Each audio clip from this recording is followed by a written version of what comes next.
Good evening, everyone, and welcome to the public meeting of the Halton District School Board.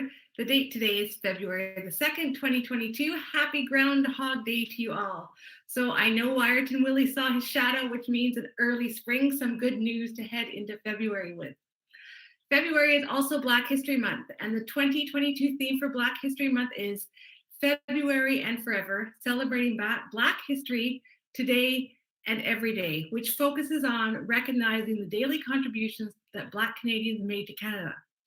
Just to give you all a little bit of history, it was in December of 1995 that the House of Commons officially recognized February as Black History Month in Canada, following a motion introduced by the first African Canadian woman elected to Parliament, the Honorable Jean Augustine. I know our schools are working very hard to disseminate information out about Black History Month, and we have some great speakers lined up. I'm just going to try and find my list. Here it is. Here we have Yolanda Marshall, who's coming in, Beatrice and Crockett Gary, Dwayne Morgan, and they're all coming in to give students some idea of Black history and Black excellence within the Canadian context.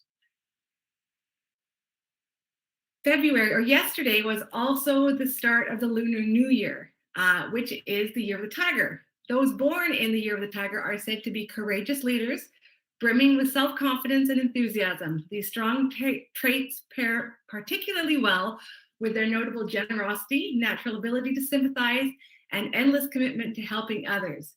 I would like to wish all celebrating Gong Zi Fat Sai. Thank you so much. Tonight, as per public health regulations, we are meeting remotely. And as we continue to meet virtually, we will be using a combination of Google Forms as well as the hands up functions in Google Meets. Trustees will be directing all questions through the chair, remembering the meeting rules of the rules, as well as the recent training that we've had to guide us through our meeting to effectively deal with business of the board.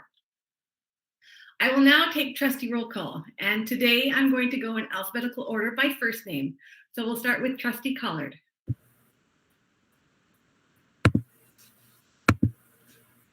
Thank you, I am here. You caught me off guard. I'm always going to change it up. Trustee Gervens. Hi, everyone. Trustee Daniele. Thank you, I am here. Trustee Garrett. Good evening, everyone. Trustee Gray. A hearty hello from the hills. Trustee Oliver sends her regrets this evening. So Trustee Bao. Good evening, everyone. Trustee Amos. Good evening, everyone. Trustee Reynolds. You're keeping us on our toes. I am here, thank you. Trustee Rocha. Hello from Oakville. Vice Chair Al Harrison. Hello.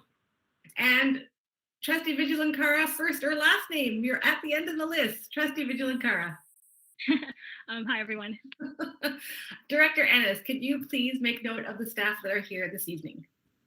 Thank you, Chair Shuttleworth. Good evening, everyone. Happy to be here, and we have a full complement of staff here to support the board meeting tonight. Wonderful. Thank you so much. So tonight, Trustee Amos will be honoring the land. Halton, as we know it today, is rich in history and modern traditions of many First Nations and the Métis. From the Anishinaabe to the Attawarawin, the Haudenosaunee, and the Métis, these lands surrounding the Great Lakes are steeped in Indigenous history. As we gather today on these treaty lands, we have the responsibility to honor and respect the four directions, land, waters, plants, animals, ancestors that walk before us, and all the wonderful elements of creation that exist.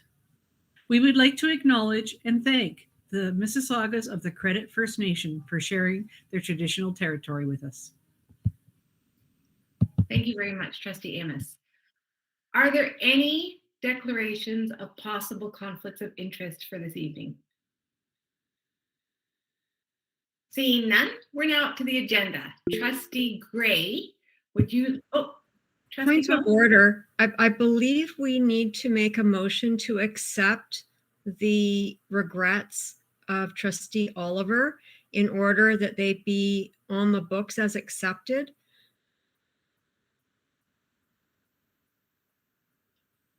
Okay, This was a procedural issue that we learned about earlier in this term, that we should be formally accepting regrets as a board so that they are duly accounted for, because trustees are only allowed to miss a certain number of meetings. And so when we have regrets, we're supposed to vote to accept the regrets.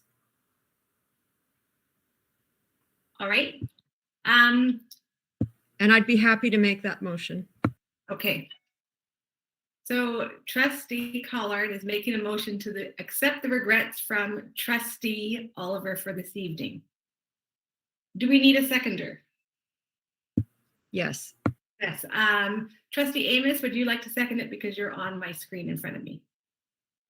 Awesome. Thank you. Is there any debate regarding accepting Trustee Oliver's regrets for this evening? All right, seeing none. At this point in time, we'll just go to our voting list to cast our votes.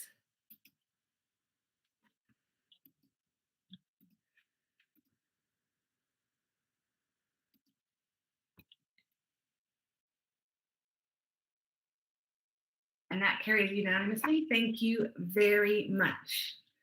So now we are up to the agenda.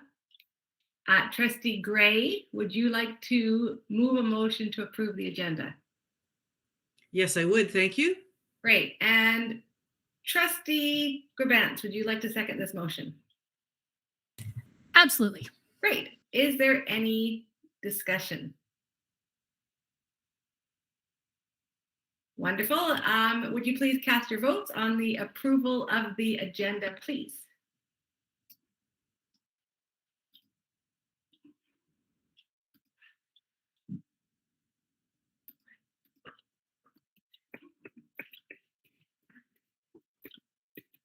Great, that carries unanimously. Thank you so much.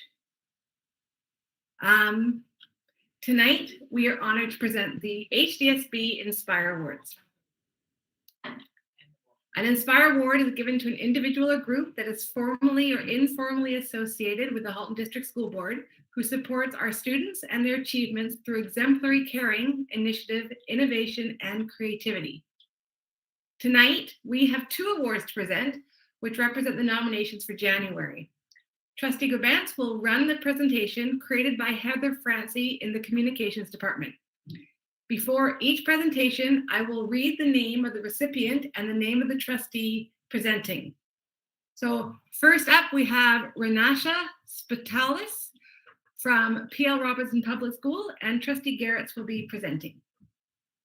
Thank you very much. Renisha Spitalis is a teacher at P.L. Robertson Public School. Students describe her as a wise, dedicated, and caring teacher who does everything she can to ensure students succeed. She ensures students learn life skills and how to be resilient, inspiring them to strive for success with the confidence to overcome challenges. Renisha makes students' mental health and well-being a priority and takes initiative in ensuring equity at the school. Students appreciate how she makes learning fun, challenging, and creative at the same time, while being accessible and understandable for all students in different ways. Students say, everyone who's in her class can definitely tell you how we feel academically challenged, but in a good way, as we always feel that we have the need to prove our best selves, and it makes us proud to see who we've become. As one student says, I will always see Mrs. Spiratalis, as the person who goes above and beyond countless times for everyone and her students and gives her all every time. Way to go, Renisha. Thank you very much, Trustee Garretts. Next on our list, we have Tanya Anderson from Milton District High School, and Trustee Daniele will be presenting. Thank you very much. Tanya Anderson is a teacher at Milton District High School and is the school's equity team and Ontario Ethics Bowl team lead. Often asking her students questions that begin with, to what extent? And ending with a captivating open discussion that could go on for several periods, Tanya challenges students to think critically and is always looking for new ways to teach content in an engaging manner. She always makes sure to teach history from the perspective and voices that have been historically neglected. Students say, most memorably, she invited Ellie Gotts to speak to her class about his life story as a Holocaust survivor. Tanya dedicates her spare time planning several school events, including the MDHS Equity Football Game, a fundraiser to support the Positive Space Network, anti-racism workshops, and more. She is constantly challenging both students and educators to figure out how to make the school a more equitable space for all, and inspires her students not only to be better learners, but better human beings. Congratulations, Tanya, and thank you so much for all that you do. Thank you so much, Trustee Daniele. And again, congratulations to our Inspire Award recipients this evening for your support of the Halton District School Boards, their students, and their achievement and well-being. A special thank you to Susan Thrasher in the Director's Office, who every month works to ensure that trustees have all they need to assess the nominees. For everyone watching this evening, please continue to nominate people or organizations who support our students and their achievements through exemplary caring, initiative, innovation, and creativity. The nomination form is available on the hdsb.ca website. Everyone in the Halton District School Board community can nominate or be nominated. Families, neighbors, related organizations, staff, student, and school volunteers. These nominations are then reviewed by the trustees to ensure that they are truly inspiring. As per our agenda, we have one presentation this evening, which is a shift update from Superintendent Newton and her team of Matt Coleman, Rachel Johnson, and Rebecca McRae. Thank you. And through the chair, we will appreciate the evening tonight to bring levity to the spirit of a start to February. Innovation journey in Halton has started 5 years ago, and it was defined as a way to improve a process, product, or understanding in order to enhance student achievement and, most importantly, engagement in learning. We hope tonight that we've been able to log for you our journey and what we've been able to do despite the pieces that we've had with COVID over the last 18 months to excite learners and extend the learning beyond. This is a unique shift moment in that we have shift coaches dedicated to this work, and it is unique in the province of Ontario. So we're very excited tonight to turn it over to Matt, Rachel, and Rebecca. Enjoy.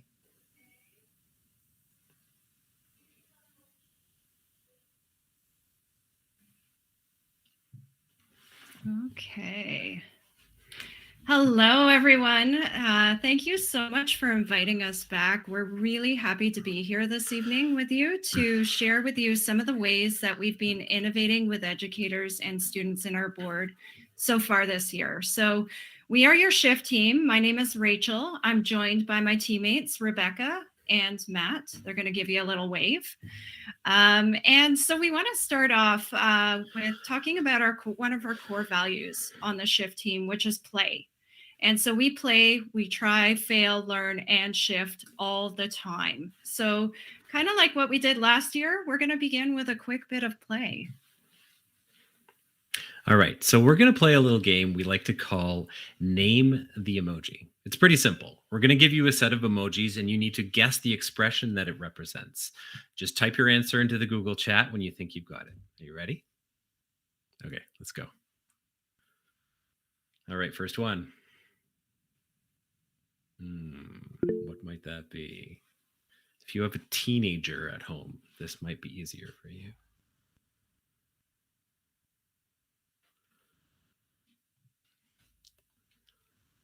In on one ear and out the other. Nice. Some of you got it. That's great. All right, next one.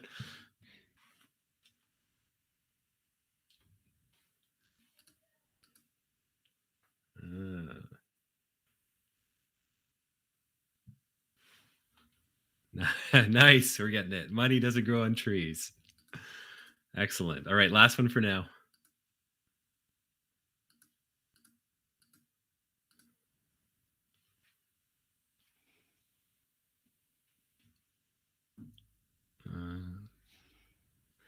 Might be a little tricky. on this one. We're going to leave your brain to chew on that one for a little bit. We'll let you know at the end of the presentation for the correct answer on that one. So stay tuned and thanks for playing. So this year, COVID continues to create both unwanted constraints as well as opportunities for how we might innovate in education. So while there continues to be real and unavoidable barriers to learning, we continue to be pushed. Some might even say shoved out of our comfort zone. And as a result, we are exploring new ideas in education. So first up, we started off this year with a bang by hosting the amazing Jessie Stommel for a pop-up event on ungrading. And we had about 250 participants there. And then we also dived deeper with a cohort of educators to reimagine what our classrooms might look like if we focused more on feedback and less on grades, resulting in learning environments that support risk-taking, creativity, and equitable outcomes for students of diverse backgrounds. We also continued our work with Modern Classrooms project, which we started in the spring of last year, working with now a third cohort of teachers this fall to learn about a model that focuses on blended instruction, self-pacing structures, and mastery-based grading. So we've coached educators now from K to 12 and have witnessed students who are super engaged and motivated to learn. And we now have Modern Classrooms project champions in classrooms in the school board, and they're all fired up about the model and spreading grassroots level enthusiasm for this innovative way of teaching and learning.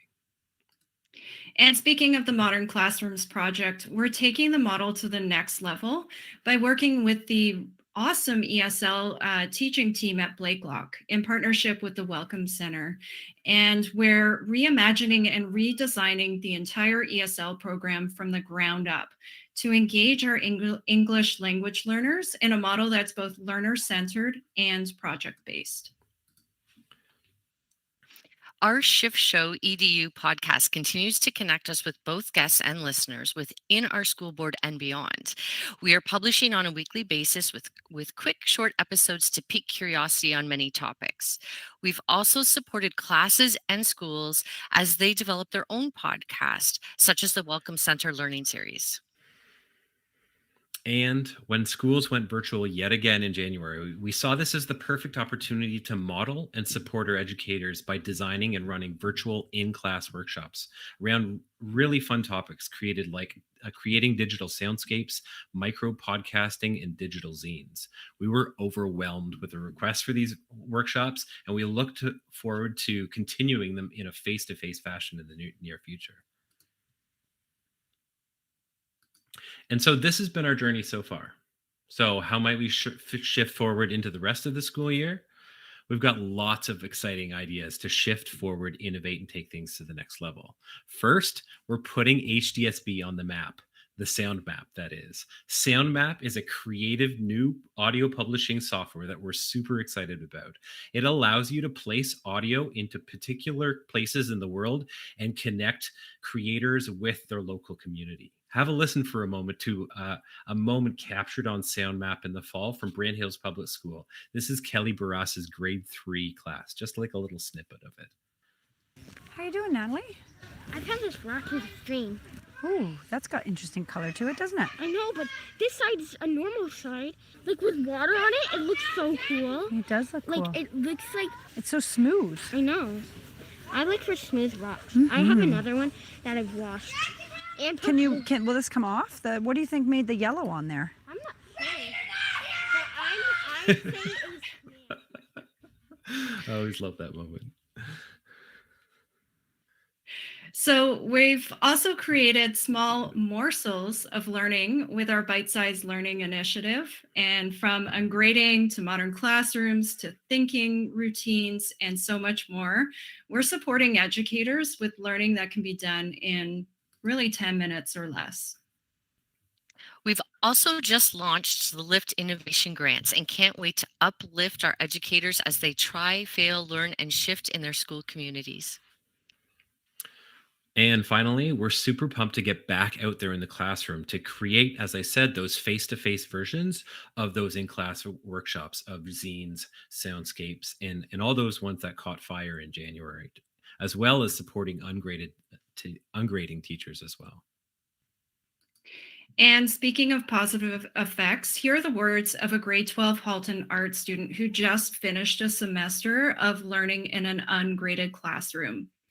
And so the student said, I would definitely want to continue with this ungraded structure because it took away some stress of being graded on something that is definitely very subjective, instead based on feedback, growth, and if you're meeting your own goals. I loved it. Oh, we do need to come back to this. So by the way, has your brain figured this one out yet? We don't want to leave you hanging. So are you ready for the answer? It's hook, line, and Got it. sinker. And I think quite a few people did get that one right.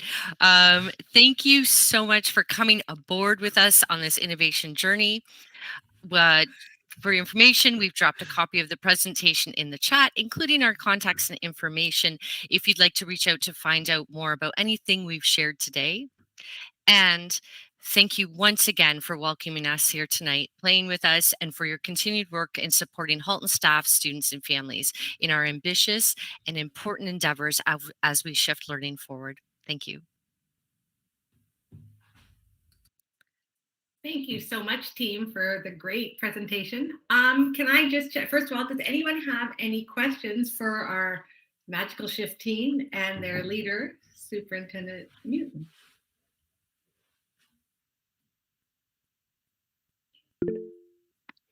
Trustee Gerbetz.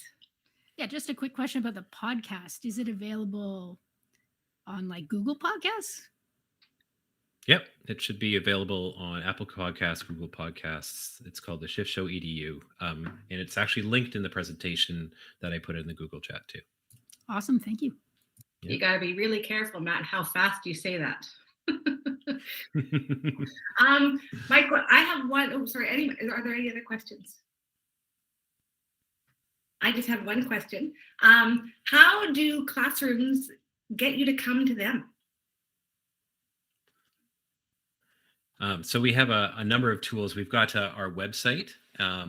That's kind of our main hub, really. That's where all our content is, our learning resources, and we have kind of like a shift onboarding for those who are looking for support and whatnot. So we get some traction from there, but honestly, at this point, there's so much word of mouth that we're just connected with educators across the board. The January workshops that went took fire. We were out in the Bogue report, and there was a forum on our website too, and that just blew up. And so there was obviously a great desire to have creative kind of workshops in the classrooms too. That's awesome. Thank you so much. Yeah, you're welcome. All right, there are no more questions. Thank you so much. It's always so exciting to play the games with you and learn from you. We really appreciate you coming and sharing with us. So thank you very much for coming tonight. And as we always say, you're welcome to stay.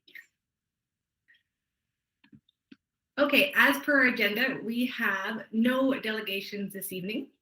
So that brings us up to items 3.0 and 4.0, the consent agenda approval and information, which include Halton District School Board minutes from January 19th, 2020. Oh, no. Yeah, January 19th, 2022, the order paper, and the board report schedule report 22015. Are there any questions surrounding these items?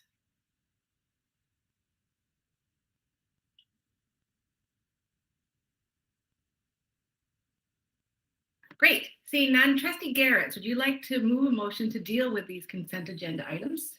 Yes, I would. Thank you. And Trustee Reynolds, would you like to second that? Yes, I second it. Great. And so I'm going to put the motion on the floor.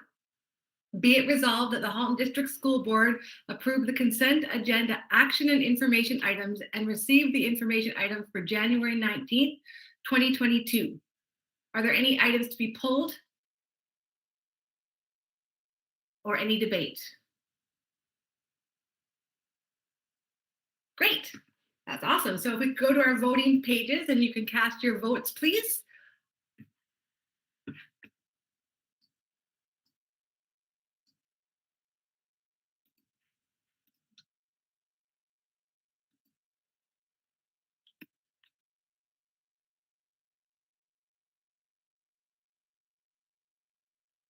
Great, that carries unanimously. Thank you so much. We are now up to item 5.0, ratification or action items. First off, 5.1, approval of business transaction in private session. Vice Chair Al Harrison, do we have any business from private session that requires approval? Yes, through you, Madam Chair, we do have 2 items. So I will do the first one. Be it resolved that the Halton District School Board approve the resolution from the Halton District School Board meeting in private session of February 2nd, 2022, respecting property matters, report 22010, and I so move. Thank you. Trustee Rocha, would you like to second that? Yes. Is there any debate? All right, seeing none, if you can pop on over to those voting pages and cast your votes, please.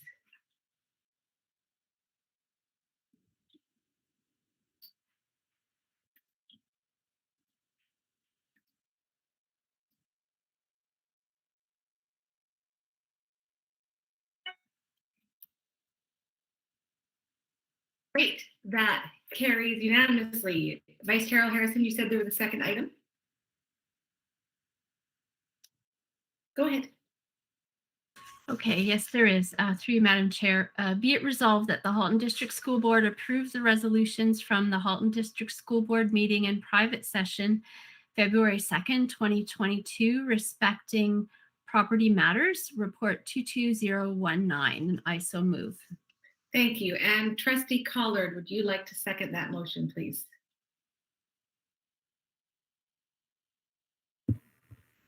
I would rather second the motion regarding the property.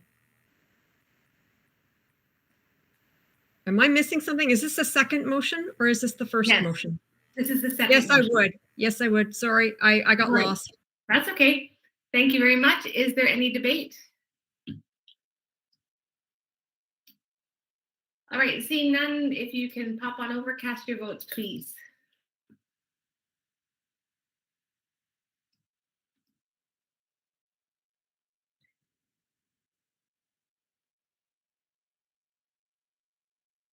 Great, and that carries unanimously.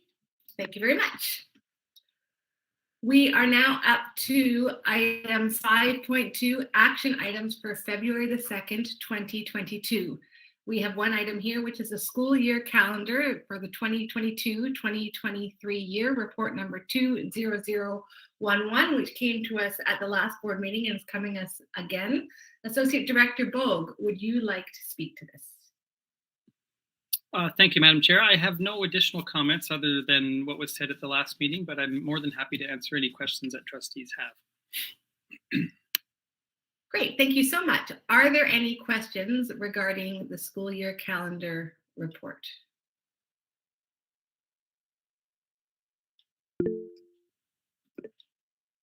Vice Chair Al Harrison. Thank you.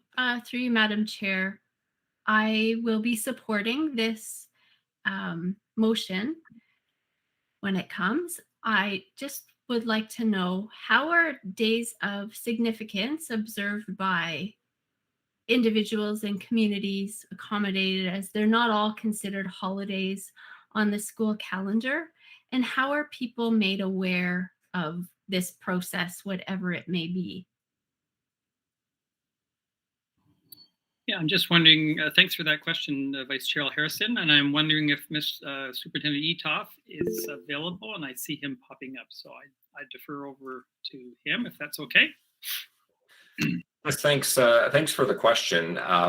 In terms of how the days are communicated, we have them identified on our board calendar, but obviously we certainly recognize that what's on the board calendar on the public website is not necessarily a comprehensive list, and so we always encourage families to reach out with their observances and share with the school and with the system, so that so that we can ensure that we're obliging and accommodating appropriately.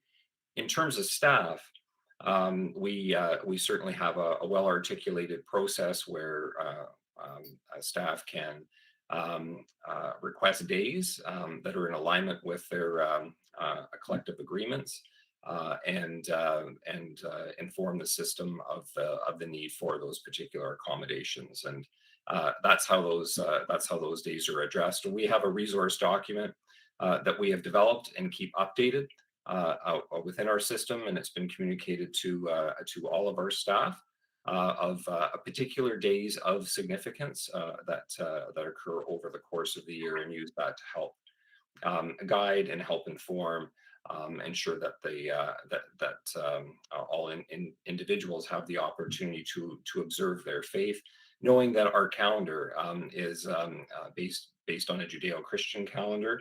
And therefore, we understand that there will be conflicts that will exist, but in no which way or form should our actions and activities that are going on in the school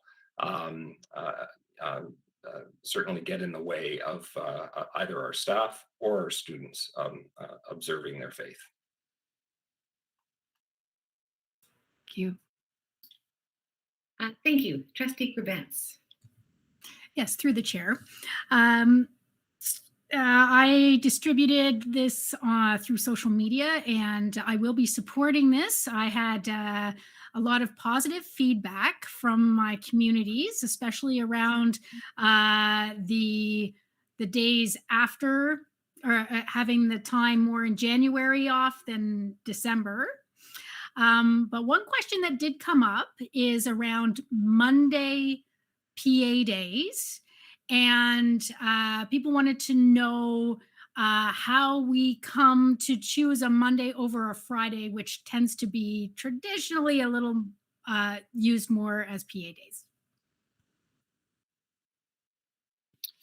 Thank you for that question, Trustee Grabentz. Through the chair to trustees, we started to choose the odd Monday. I think it was 3 years ago, and we actually did a bit of a survey after to see how families felt about it, because we weren't sure how Mondays would go over.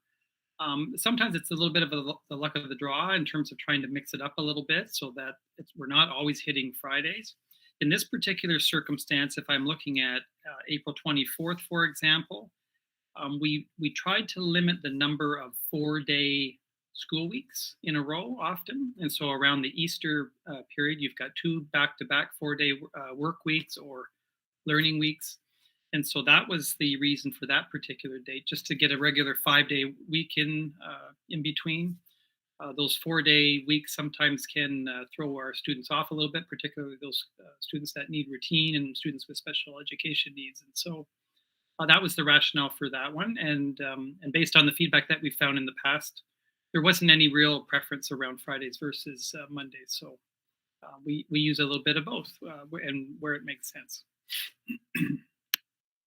Can I have a follow-up? Thank you.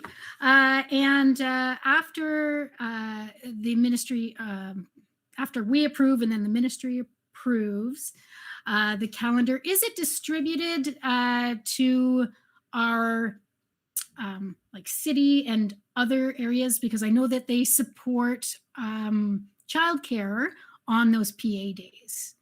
So do we do that? Thank you. And I'm going to start off, and perhaps Superintendent Padre-Barrick might be able to add a little bit as well. Once the calendar is approved at the board table, an initial communication goes out to all of our families to say we've got approval at our board level. We're still waiting, and the calendar doesn't become official until the ministry has approved it. At that point in time, a more formal calendar is created with sort of the fridge card. I don't know what we call it these days. It's bigger than a fridge card, but the hard copy and those things that go home to families. I'm not honestly sure. I mean, I know we put it out via social media, but I don't know whether it's distributed directly to our local municipalities, for example. But I wonder if Superintendent Padre-Barrick might be able to add a little bit more detail there. Yes, good evening. Yeah, I can add to that. It's really multiple ways we, once approved, we get the calendar out. We certainly post it, PDF versions on the website. We do send it out to key partners. For example, our childcare before and after school operators need to make PD day planning around that. And so they're all very interested. So all of our partners, especially those co-located cities, need to know for rec programs. And so we do distribute that out. We have a list each year where we get that out. And then we make, Print Shop makes hard copies as well for distribution, as Associate Director Vogue mentioned. We try not to keep it secret. Thank you very much. All right, wonderful. Thank you so much. Seeing no more questions, we'll look at getting this motion on the floor. So Trustee Rocha, would you like to move this motion? Yes, I would. And Trustee Collard, would you like to second it? Yes, thank you. Great. So I'm going to now read the motion and put it on the floor for debate. Be it resolved that the Halton District School Board approve the summary of statutory and board designated holidays and professional activity days for the 2022-2023 school year as recommended through consultation with the School Year Calendar Committee. Is there any debate?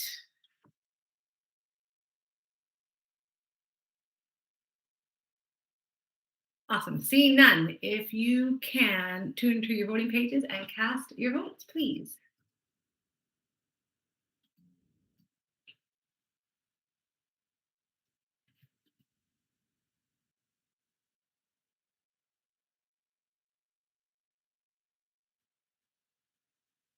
Great. Thank you so much. And that passes unanimously. All right, we are now up to 6.0, zipping along, communication to the board. First off, we have 6.1, the student trustee report. Trustee Vigilankara and Trustee Bao, do you have a report for us this evening? Yes, we do. Great. Go ahead. Good evening, everyone, and happy February. I hope you're all doing well since our last meeting. As we enter this month, it also marks the start of the search for the next year's student trustees. Trustee Vigilankara and I met with Associate Director Bogue, Superintendent Truffin, Trustee Reynolds, Trustee Oliver, Ms. Patello, and Mr. Henderson last Tuesday to discuss the timeline for this year's elections. In terms of the elections deadline, 2 emails were sent out. One email was sent to eligible HSB students currently enrolled in grade 10 and 11 on January 29th, and another email was sent to school principals on January 31st regarding the elections. In the email, we discussed the role of a student trustee, the virtual candidates meeting that Trustee Vigilankara will be expanding more on later, and nomination forms. Additionally, we have shared the news on our Senate and HSB Instagrams, as well as our Student Senate Google Classroom last Friday, and we've notified Communication and Engagement Services Manager Marnie Denton, Database Administration and Information Technology Supervisor Derek Bragniza, and Media Production and Information Senior Officer Kevin Raposo about timelines we've created. On Monday, we sent out another reminder on social media about elections, and on Tuesday, we had our virtual information meeting with all interested candidates. Today marks the start of when candidate forms may be distributed by secondary principals, and February 7th until February 11th is when candidates can submit their completed copy of their application forms to the director's office. February 7th also commences when candidates can begin campaigning, given that they have submitted their forms. And February 11th at 11:59 p.m.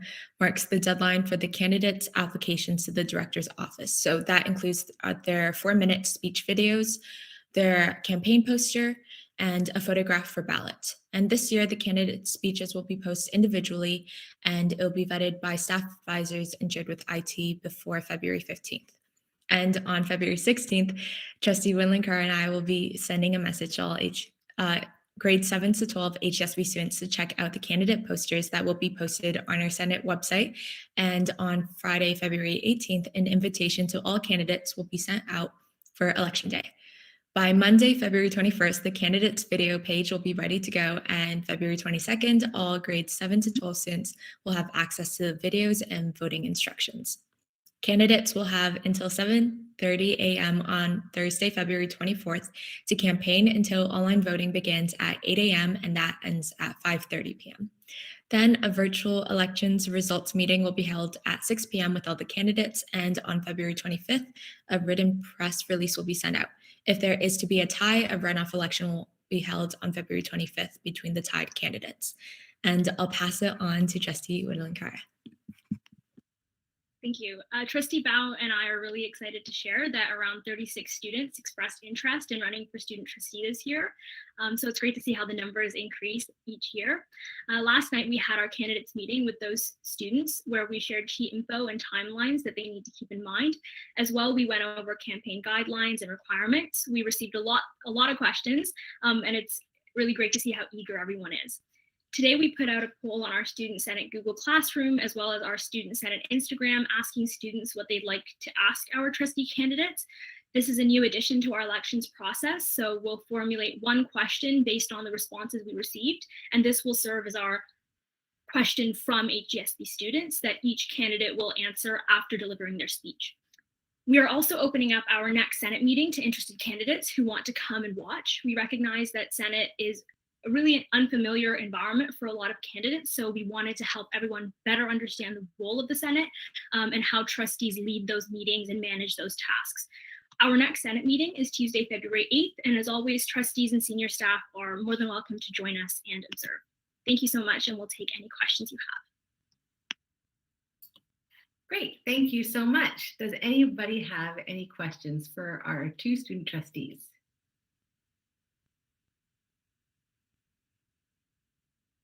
Okay, I have one. With 36 candidates, how much time are you going to allot for speeches? A lot of candidates. Okay, I can take the question first and I'll pass it back to Trustee Whittling-Kara, but it's the same amount of time as last year. It will be a 4-minute speech, but within the 4 minutes, they also have to answer the question that we talked about that we're implementing this year. This year, I believe we're posting each candidate video separately, so students can look at them separately instead of one joint video. But yeah, I think the plan is, again, 4 minutes like last year. Yeah, just to add on to clarify, the 4-minute speech piece plus the question, we still are discussing the question length. So we'll clarify with candidates via email tonight exactly how much time they have to answer that question and how it's different than the time that we allot for the speech. We want to keep things as consistent as possible because last year we gave 4 minutes for speeches. And to more directly answer your question, so we have 36 interested students. That doesn't necessarily mean all 36 are going to become candidates. Obviously, it'd be great if they were. But of the 36, yes, last night, not everyone came. So I think the students that are most eager show up and then they do their research and then it sort of dwindles down a little bit. And we finally we'll know on the 11th really how many candidates we have because the 11th is the deadline to submit their forms. Thanks. Thank you. I'll come back. So Trustee Gray, you've got a question? Yes, thank you very much. I'm kind of interested to learn tonight about those who have indicated that they would like to consider running. Are you seeing a fairly good distribution across all regions in Halton? The reason I ask that is that with this year having been conducted pretty much all online, I guess it was probably all online this year, I'm wondering if there's the future is online for our student trustees. I know there's been challenges in the past for students who are in more of the remote areas, being able to make it to Burlington to meetings and so on and so forth. So I guess your intuitive thoughts on whether we will be keeping online next year, and perhaps if you could comment on the regional distribution of candidates. Thank you. I think I can start off again, but at least in my experience, the 2 years that I ran, I don't know about previous years, when I was checking the spreadsheet with all the interested candidates, there were a bunch from schools that I don't think ran last year or the year before that. So I think that's great news. We're getting a lot of candidates from schools that don't typically run. And I think this is also because we sent out an email directly to the students who can run this year. So that was really helpful in the 36 people who were interested. And I'll pass it back to Trustee Winley-Cara. Yeah, absolutely. To answer the first part of your question, Trustee Gray, in terms of regional distribution, I agree with Trustee Bao. We've certainly seen some schools step up that haven't in the past few years expressed interest. However, when we look at regions, we do have representation from Milton, we do have representation from Oakville, we do have representation from Burlington, and it's fairly evenly spread out. However, where we're lacking representation is the Halton Hills region. And I'm going to be honest, I was disappointed to see that on the spreadsheet, not disappointed in the students, but I think it's on us now to kind of identify why that is, that there's fewer, or this year, I guess, from what we know now, not as many interested candidates from those regions. In the past, we have had like Georgetown students or Acton students interested. So through the Senate this year, we're really hoping to engage with students in the North. So for example, our regional reps are working on creating a Northern Symposium. So this would be an online event specifically for students in the Halton Hills, so Acton, Georgetown area, so that we can really engage with them and share with them what the Student Senate work is all about, and hopefully getting students interested in running for the position next year, or maybe even this year if we continue to advocate. But to answer the second question, so with regards to whether we're staying online, I don't know if I can answer whether, I guess intuitively, I can't predict the pandemic, but I feel like maybe we'll be online for a lot of meetings, for example, subcommittee meetings that we have with our Senate. It's much more convenient and accessible for students to have those online. Our exec meetings could continue online. In terms of our monthly Senate meetings, I do think there's benefit in having the in-person meeting, just because it can be really limiting and restrictive in the online forum. But having it located in Burlington in the board office has not been equitable and accessible to all students in the past, especially those in the Halton Hills region and the Milton region, especially in the winter time. So I know in the past we've looked into moving it to Milton, which is a more central location that's more easily accessible to students in Oakville, Burlington, and Halton Hills. So I think if we do continue to do in person, we're certainly going to push for the meetings to be moved to Milton, so it's a more central and equitable location. Thanks. Thank you very, very much. I appreciate that. And I know the folks in Halton Hills and Milton probably appreciate those thoughts as well. Thank you. Great, thank you. And Trustee Gray asked another question, so I don't have another question. Does anyone else have any questions for our student trustees? Well, Trustee Winley-Cara and Trustee Bao, Vice Chair Harrison. Yes, thank you very much. I was going to ask the question later in the agenda, but maybe I'll do it now. Under communication from the chair, there are at least 2 letters in there regarding student trustees putting forward motions. So there's 2 boards that have written to the minister in support of that. And I just wondered whether yourselves and or Student Senate in general will be coming forward with a request or a position on that for this board to also consider.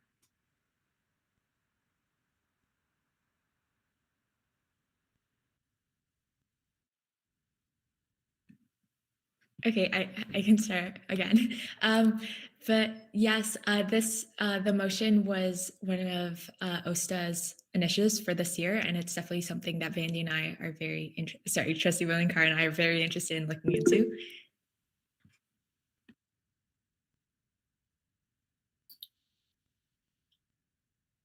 Good. Okay, Trustee Amos. Thank you. This is not a new issue for student trustees. I recall writing a letter when I was chair 4 or 5 years ago, requesting that student trustees be given the ability to second motions, not to maybe move them, but to second them to indicate their support for a motion. I believe that OSTACO has been trying for quite a while to try and get student trustees profiles raised a bit more within the board. And I know at that time our board did support the fact of having student trustees to at least second a motion, maybe not to move it, but to second it. And I actually support it because I think it is great, because it's not just supporting student voice, but it's supporting our student trustees who are trustees at our table. Thank you. Vice Chair Al Harrison. Thank you. Through you, Madam Chair, and just to follow up on Trustee Amos's comment and Trustee Wijilankara, I too would support it, and I think it would be great if with the trustee mentors something came forward to the board for consideration as well in the next short bit, so we can kind of add our voices, whatever they may be, after a vote to that discussion that's taking place again, and hopefully there will be a different outcome this time around. Yes, thank you. And Trustee Wijilankara? Yeah, sorry, just to add on, this is an OSTA initiative, and it's similar to the OSTA initiative last year, where many boards across the province and many student trustees across the province spearheaded writing a letter to the ministry requesting provincial funding for menstrual products in schools. So we're hopeful that there's power in numbers and that these efforts this year. So we definitely want to join and support that cause so that our efforts are hopefully successful as well. Thank you. And I think it's an amazing opportunity to allow our students to be empowered, to have their voice heard at the table. I think it's a great opportunity, and I really do look forward to hopefully seeing that motion coming to the table, coming through the realms that it has to go through. So thank you so much for your, again, amazing, and I'm trying so hard to not use a certain word, extensive and detailed report. Really appreciate it. I know you're at the end of your exams. Tomorrow is exam review day, is that right? Well, good luck to the both of you. I know I have a very anxious son here at home waiting for that too. So, good luck with your exams and performance task reviews tomorrow. Thanks so much for your report. Okay, we're now on to item 6.2, which are action items for our next board meeting, which is February the 16th, 2022. As per our bylaw, many items that come to the board for decision will need to come back to the board one more time. The first time is for information, and the second time is for consideration and approval. This gives both the board and the public time to consider these items. Tonight, we have two such items that meet this criteria. The first is the rural Milton Oakville Cohort Alignment Boundary Review, report number 22017. Director Ennis, would you like to speak to this? Thank you so much. I see Superintendent Ito is on. Please go ahead. Thanks very much, Director Ennis, and through the chair to the Board of Trustees. We're here to speak with you this evening with respect to the boundary study that was conducted with respect to a really small area, just bounded by Highway 407 to the south and Lower Baseline to the north, and Tremaine Road to the west, and Fourth Line to the east. Really the reason for the boundary review for the small number of students in the area, there is an issue of a split cohort where some students are being directed north to Milton schools, while others are being directed south to our Oakville schools. I'm going to turn it over to General Manager Thibault in a moment to provide further information about the study, as well as obviously the recommended option for consideration by the board.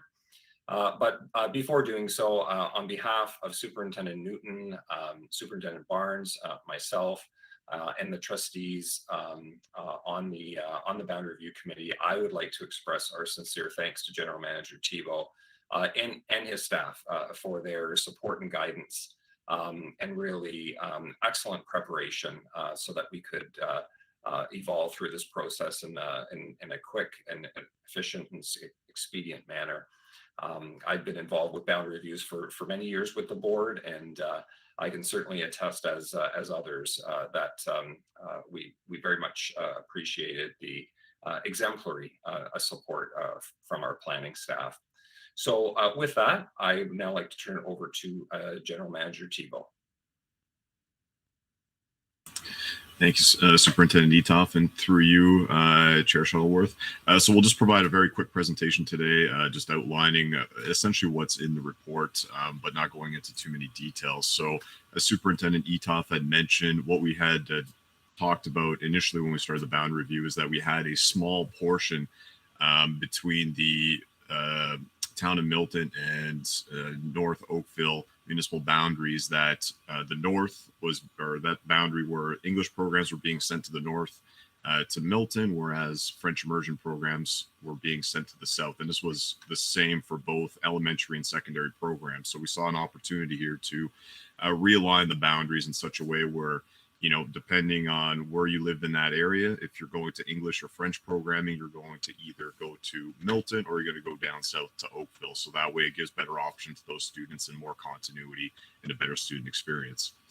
When we met as part of the BRSC, or the Boundary Review Steering Committee, we had determined that given the limited number of options that were available in this review, as well as the minimal impact of students that we were anticipated, as well as the very few students that reside in this area, about 16 in total, a pathway 2 was recommended to move forward, to not go through an entire process given the scope that was required. So as alluded to earlier, these are the current boundaries as they are now. As I mentioned, the English program right now is being accommodated by Sam Sherritt and Elsie McGill secondary schools in this study area. So they're all going north for the English program. And it's worth noting that 14 of the 16 students are currently attending Sam Sherritt in the English program, and the remainder are spread out through the other programs at the other schools. Whereas the FI program is currently being directed south. So we're sending them at the elementary panel to Sunningdale and White Oaks for the secondary panel for FI. After reviewing 2 options effectively, one where we're sending everyone north to Milton and everyone south to Oakville being the alternative option, we deemed that the best option and the less disruptive to students would be to go with option 1, which is to send everybody in the FI program to the town of Milton. So in this case, again, Sam Sherritt and Elsie McGill would remain the English schools for that study area bound in red, and we would redesignate the FI schools from Sunningdale and White Oak Secondary School to Viola Desmond and Craig Kielberger for the secondary panel in Milton. So that way, as you're continuing through your Milton elementary schools, you're able to take an FI program that's going north to Milton as opposed south to Oakville. So we have alignment there. So with that, tonight we present to you the draft recommendation that will come back to you on February 16th for consideration, and we're happy to take any questions that you may have with regards to the boundary review or the process that was undertaken. Great, thank you so much, General Manager Thibault. Are there any questions regarding this presentation?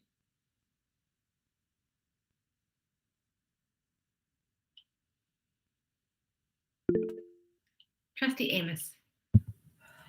Thank you. Not really a question, but I just wanted to thank staff, the planning department, and the superintendents that were on the committee, as well as my fellow trustees. We received all the information, and it was very clear that there were not that many students in the area, but the students that were in the area were primarily from the Milton area. There was none really affected that were in the Oakville portion of that area.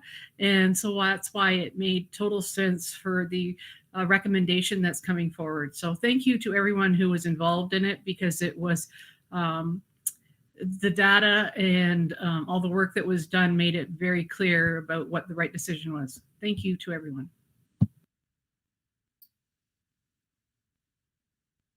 Are there any further questions or comments? All right, on behalf of the board, thank you so much, General Manager Thibault, for your presentation, and we look forward to coming back in 2 weeks when we, as well as the community, have had further time to look at it. So thank you so much. Next up is 6.2.2, the Burlington French Immersion Cohort Alignment Boundary Review, report number 22018. Again, Director Ennis, would you like to speak to this one? Thank you so much, Chair Shuttleworth. I'm going to turn it over to Superintendent Truffin and Superintendent Flahat. Thank you very much, Director Innes, through the chair to the Board of Trustees. As you're aware, at the November 3rd board meeting, HDSB trustees approved a motion to initiate the process to review the Charles R. Boardman, Clarksdale Public School, Rolling Meadows, French immersion boundaries to eliminate the grade 1 to grade 2 FI split cohort currently at Florence Mears. We met as a boundary review team, and I want to thank the trustees, Trustee Gerbens and Trustee Reynolds, and Superintendent Trufen also for the support, and of course Manager Thibault for leading us and supporting us with that work.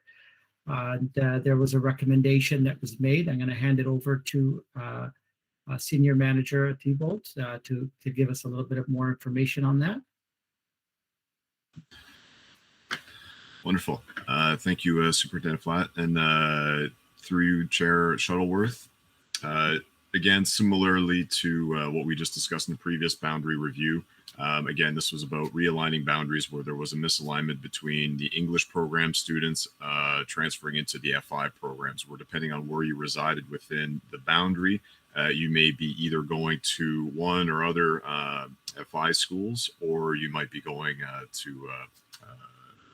well, you're split between two different FI schools. So in this case here, what we looked at was the North Heaton Forest area. That's just west of Walker's Line. So the area bound in this black circle here.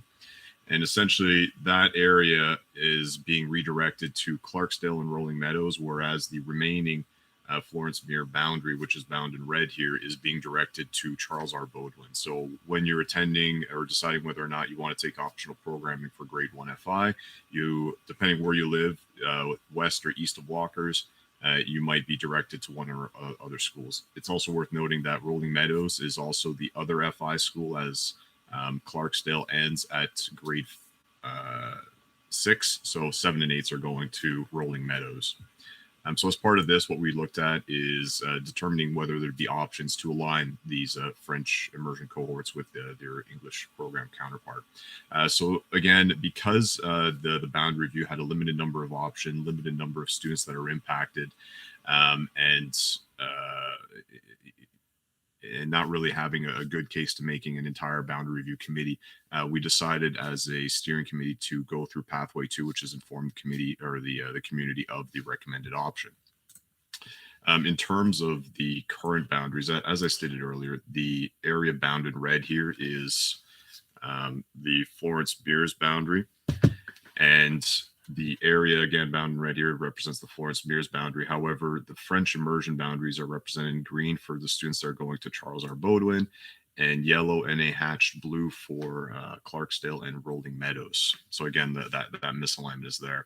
So we reviewed 2 separate options, essentially one option where everyone went to Charles R. Baudouin, which is option 1, or option B is we do the alternate, which would be send everybody to Clarksdale and then Rolling Meadows for 7 and 8. Ultimately, when we reviewed this, given the number of students and the impacts it would have in terms of overall enrollment, and also looking back to the history of how this boundary came to be at the last, or when we did the Alton boundary review process, or Alton Village boundary review process, when we opened Alton Village Public School, this area was formerly going to Charles R. Baudouin, but we had to relocate it to another school given capacity issues, as there was a moratorium at Charles R. Baudouin where it could not accommodate any portables. So to avoid that, we had to attenuate some of the pressures. Now that those pressures are no longer there, we see this as being the optimal option. As part of this option 2, we did review the need to potentially grant some of the older siblings that are presently going to presently going to Clarksdale or Rolling Meadows the option to perhaps go to Charles R. Baudouin to join their younger siblings if they so chose to go. So that was a consideration we had in offering them the option to go to Charles R. Baudouin as well as receive transportation. And again, the number of students that were affected with siblings is around 6 in total. There weren't a great many of them. And overall, the impacts to enrollment were not significant to Clarksdale and Rolling Meadows, which would be losing those cohorts of FI students. In total, we were looking at about I believe 16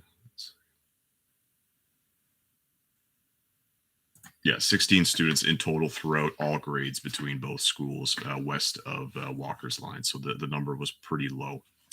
So with that, we're presenting this recommendation for consideration tonight to redirect the North Heaton Forest area to Charles R. Baudouin effective September 2022. And that we also give the option to for students to continue on and be grandfathered at their current school, or be given the option to go to Charles R. Baudouin if you have a younger sibling. Happy to take any questions, or if Superintendent Flatt or Superintendent Truffin have anything to add, happy to do so. Okay, thank you so much, General Manager Thibault. Superintendent Flatt or Truffin, do you have anything to add? I do not. Thank you very much, General Manager Thibault. Thank you. I do not as well. Great, thank you so much. So we'll go to some questions. Trustee Grabentz, you're up first. Thank you, through the chair. I want to thank again the committee for a very thorough job. It's a very small boundary review, but very thorough, looking at the history around this boundary review. Having posted this in the community, both in the Heddon Forest community proper and on my trustee webpage, the feedback that I have received was very positive, and many people recognized that the boundary is reverting back to what it was, and we're very happy to see that because it brings the intent of the motion way back in 2010, I believe, when the motion, 2012, when the motion was made that severed this.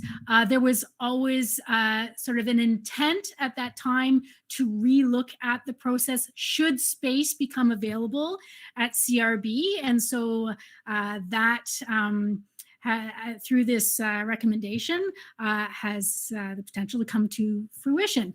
The only concerns that I received was a fear from the Clarksdale community that its enrollment is lowering, and that this would impact that even further. General Manager Thibault, could you speak to both the level of projected level of enrollment for both Charles R. Baudouin and Clarksdale should this recommendation come through? Through Chair Shuttleworth to Trustee Grabentz, yes, I've got a couple slides here that I can help with. So in terms of current projections without the implementation of this, Charles R. Baudouin is still rather under its overall utilization. So right now we're trending at about 70 or 81, or sorry, where's my notes here? Yeah, around the 80 to 75% over the next 10 years. So there's still quite a bit of room here. And specific to your question with Clarksdale under status quo, we're still underutilized and around the 81 to 7, or currently 81% utilization and 78 over the long term. Now with the implementation of this boundary review, Clarksdale would have minimal impacts overall. As I mentioned right now, the number of students that are attending Clarksdale in this boundary are estimated at around 12. And there's not a lot of students from Florence Mears that are opting to go to the grade 1 FI program to Clarksdale at this time. So with that, I'd say that the impacts are minimal. Overall, you're looking at maybe a few utilization points low. So 12 students spread out over the 6 grades that are offered, or 4. It's grade 2 to 6 FI. So 5. So I'd say that the impacts are minimal. Thank you very much. All right, are there any more? Oh, yeah, sorry, Trustee Reynolds. Thank you, through the chair. I really appreciated the opportunity to serve on the BRC. Having been on another recent French immersion boundary change in a high school, I know firsthand that parents, they're really attached to their schools and they're invested in their children's education and their well-being. And they're not always in support of change. But this is a change for the better. And I'm grateful to the staff for creating a solution that is really student-centered with options. I'm in support of this motion because it improves the student experience in FI.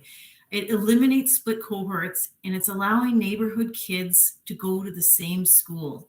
And, I'm reminded that this was the goal that was set out by this board, and that's documented in report 21126. Certainly the improvements go further as those impacted families have the opportunity to keep entire families together. And if they have an older sibling in the existing school, those older students can choose to migrate over. And if they don't, they can stay in their existing school, and busing is still available to them. So my advice is for families, if you're worried or feel fearful about these changes, please connect with staff. And of course, you're always welcome to delegate our board to share your concerns and your questions. Thank you, Trustee Reynolds. And thank you again to General Manager Thibault and his team for, again, steering us through another boundary review. We appreciate all the hard work that you've put into this. Both of these reports will be coming back to the board in 2 weeks' time. So if the public is interested in gaining more information about them, you can find them on our website. Thank you so much. We are now up to item 6.3, information reports for February the 2nd, 2022. And we have one, which is the Budget Development Schedule, report number 22016. Superintendent Nagoy, would you like to speak to this for us, please?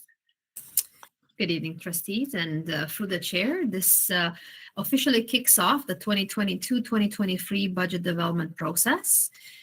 Although we have actually started discussions both at the trustee association level, the directors level, and the superintendents of business have started discussions with the ministry on education funding consultation back in November and December after they have released the guide that is attached to the report as Appendix A. And speaking about the guide, that sets the tone in terms of what to expect with regards to the grants for next year. 90% of our revenue is the grants for student needs. So therefore, this consultation does focus on the majority of revenue for our board.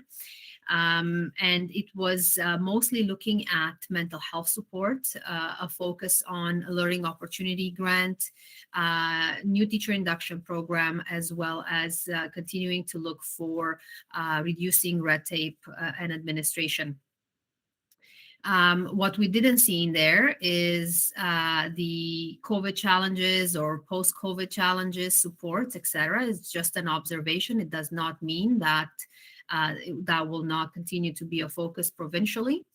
As we look at the timeline for providing the release for the grants for student needs, the ministry has committed to the end of March or beginning of April in terms of providing us with the details. At that time, we also hope they will provide the timed investments through priorities and partnership funds, which have in the past couple of years supported not just one-time initiatives that they like to pilot, which has been the long-term purpose of those funds, but also COVID supports for school boards. For our school board alone, last year we received $13.4 million in terms of additional COVID support through partnerships and priority funds. And we are at this point unsure in terms of what to expect going into next year. Also looking at the provincial perspective, we are continuing to see the enrollment shifting. It seems that families are moving out of urban areas. Rural boards have seen an increase in enrollments, while urban boards have continued to see a decline. So even for a board like ours that is in a growth area, we are expecting a net overall reduction in enrollment next year, with a reduction in the elementary panel and a modest growth of the secondary panel. But overall, we are looking at about 227 students reduction for our board. And that is important because enrollment is the major driver of our revenue. Also, at the end of this year, we are looking at the labor agreements expiring. And so next year we'll start looking at central negotiations and what will come out of that, as well as tied to collective agreements. Our board has received $6.9 million in support for student funds and worker protection funds that are also expiring at the end of this year. And those were funds allocated to staffing within all of our employee groups that we are not sure whether or not we can count on in the following year. Looking at our other revenue sources at this point, we continue to be very conservative when it comes to forecasting the international students for our board, in interest revenue, which remains low, the rental of facilities, which isn't necessarily at this point is unknown whether it will go up to a regular level, or with future restrictions, that revenue will also be reduced, as we've seen in the past 2 years. And in terms of planning for staffing, we have to start now. We don't have the information in order to make a decision whether or not we'll have one model of learning or two models of learning. So we are once again going to assume all in-person learning as the main model, but also have a plan B where we're looking at having a virtual model as well, should there be funding and direction from the ministry as we progress in the budget development process. Just having a look here at a couple of other areas within the report that I wanted to highlight. The objectives of the budget are to align our limited resources to our multi-year plan, our strategic priorities, the 5 key areas within our multi-year plan, as well as the action items that are developed in our annual operational plan that support our ability to achieve those objectives. And the senior team and the Board of Trustees are also considering our corporate risk profile, which identifies the key risks for our ability to achieve our strategic objectives. So as we are proposing changes to the budgets, additions to the budgets, we are going to take into account how those support the strategic objectives and how they may reduce the areas of risk. And last but not least, the timelines for our budget are listed in the report. In the months to come, we are looking at a couple of presentations to the board. So the first one of the Committee of the Whole next week on February 9th, and then another one in April, where we hope the GSN will be released by then and we'll have more information to share with trustees, as well as a preliminary list of budget additions or changes. We are proposing to release the budget survey on February 18th. It will be open until March the 7th, and in April, on April 6th, the board meeting will present the report summarizing the findings of the survey results. Further, at the Committee of the Whole, we also have discussions with trustees and your input in terms of what you'd like to see in the budget, what are some of the areas of priority as we move into the next year. And with that, I'd be happy to take any questions, and we'll provide a presentation next week at the Committee of the Whole as well. Thank you so much, Superintendent McGoy. Does anybody have any questions? Trustee Gray. Thank you very much. I always look forward to this report because it sort of grounds us in the work that's ahead. But I think it gives us a fair indication too of some of the balls that seem to be up in the air at this time. And I just wanted to ask, would it be fair to say that there's more uncertainty than ever with our budget process going forward this year?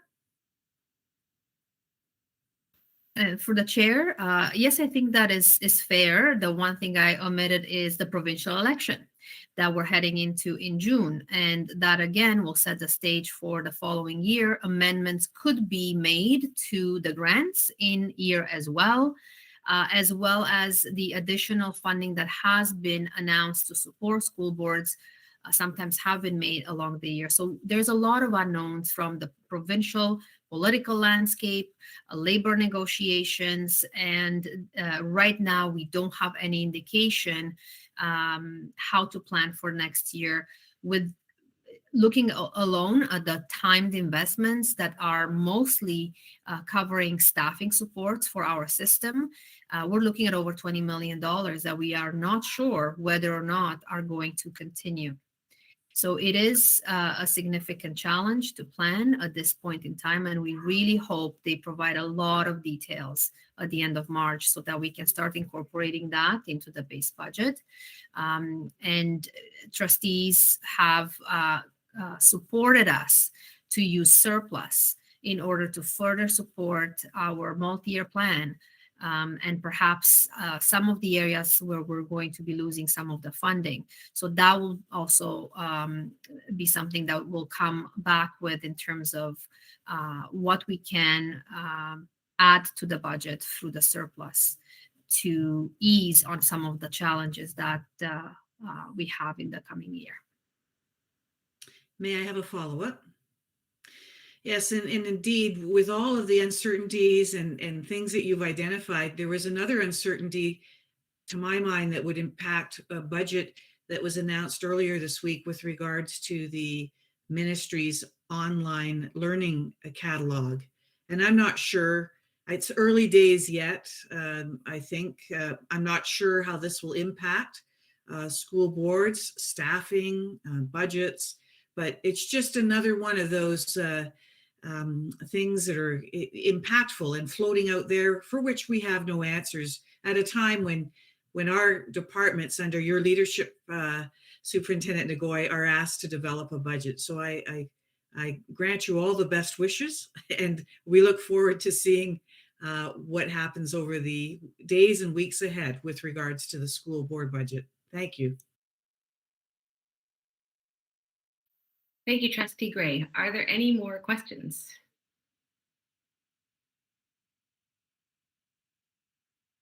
All right, thank you so much, Superintendent Nagoy. I'll mirror Trustee Gray's comments, and I hope that we get some more clarity as the weeks progress as to where the money is coming from. So, it'll be great to see. So thank you so much, and we look forward to your presentation at Committee of the Whole next week.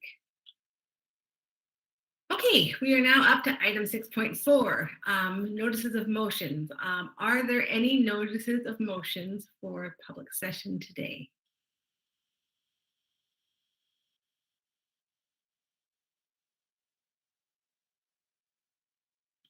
Okay, given a couple seconds more. Great, so we are now up to 6.5, the director's report. So Director Ennis, you have I think 5 items today: vaccine compliance, masking protocols, N95 update, case management and reporting, EDC bylaw updates, the director's speaker series, and then of course the infamous other. So would you like to run us through your items, please? Thank you so much, Chair Shuttleworth. As usual, I want to just start by recognizing Black History Month. That this February is a month, of course, when we recognize the brilliance and the excellence of peoples of the African diaspora right across the globe. And just to confirm and to affirm for all of our families and students in the Halton District School Board that we're here to support their dreams, their aspirations, and all of their goals to become their very best version of themselves. And so that's what we're going to do. And I just want to say happy Lunar New Year to all of our families who are celebrating, wishing them good health, good happiness, and great abundance for the new year ahead. With that, I'm going to turn it over to Superintendent Taha, who is going to bring us the compliance update. Good evening. Thank you, Director Ennis. Through you, Madam Chair, to rest of the trustees. We have seen, in terms of our vaccination compliance, we have seen an increase in the percentage of staff who are now attesting that they are fully vaccinated, 0.2% increase since last time I reported to you. So our district rate is 90.2%. Roughly 200 individuals have affirmed that they are fully vaccinated. Our permanent staff, the percentages are also increasing. They've increased by 0.1%. We are at 95.7%, which is roughly an additional 100 individuals. As far as attestations with respect to your third dose, we are at 4,121 employees to date who have affirmed that they have received their third dose. Having said that, the definition of fully vaccinated remains two shots. But again, that's good news that our staff are receiving their booster shot. In terms of the N95 masks, as reported to you in previous board meetings, we continue to provide those to our staff through our regular PPE deliveries. They remain to be optional. You have the option to don a N95 mask or a grade 3 medical mask, which is an upgrade from the previous PPE provided by the ministry. And that's the update with respect to those two items. Thank you. All right, trustees, are there any questions regarding vaccine compliance, masking protocols? I just have one, Superintendent Taha. You said grade 3 medical masks? How? I thought it was grade 2. And what's the difference? Grade 2. I stand corrected. Oh, okay. They graduated. Okay. Thank you so much. All right, Director Ennis. Thank you so much, Chair Shuttleworth. I'm going to ask Superintendent Blackwell if she would just come and give us an update on case management, on vaccines, and updates for families. We want to thank Superintendent Blackwell for her continued connection with our public health unit and for doing such a fantastic job in keeping us apprised of what's happening between the Ministry of Public Health Unit and the board. Over to you, Superintendent Blackwell. Thanks, Director Ennis, and through the chair to trustees.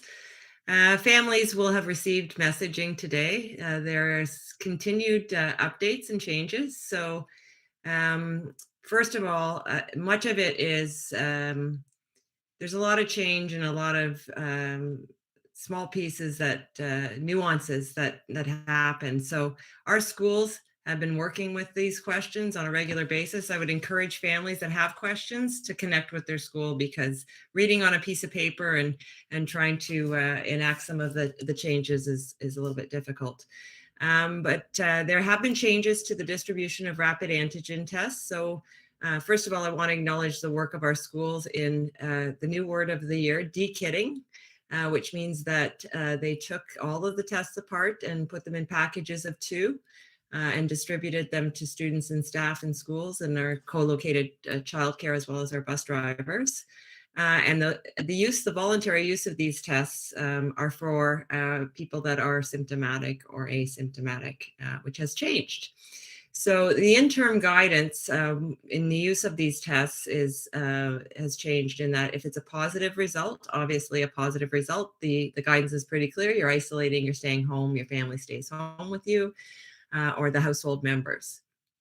Now, the change here is that if you've received a positive rapid antigen test, then you're not to use a rapid antigen test again for 30 days. And that has to do with the viral load that exists in the system. So you may test again and test positive, just as you would have symptoms when you have COVID, and they don't disappear, they may linger. So that's why in the screening tool, it always says that where symptoms are improving. or are eliminated. So the second thing is that the tests still have the use of an opportunity to return from isolation earlier. So if I'm symptomatic at home and I decide I want to try and take a rapid antigen test, 24 hours later, I take another test, they're both negative, I can return to work or school sooner than the isolation requirements. Now, the isolation requirements have changed as well. So if anyone has tested positive for COVID since December 20th of 2021, from that date on, this new rule applies, or revised rule, I guess. So anyone testing positive in the last 90 days that is unvaccinated, previously they had to isolate for 10 days, and that has changed to 5. So that's consistent with messaging from 3 times ago, I guess. So that it's come back, and again, the isolation requirements are going to be provided in the school screening tool when you complete that. The other thing to recognize is that the tests that came home to families and our staff, everyone received 2, and again, they were able to use those at their leisure.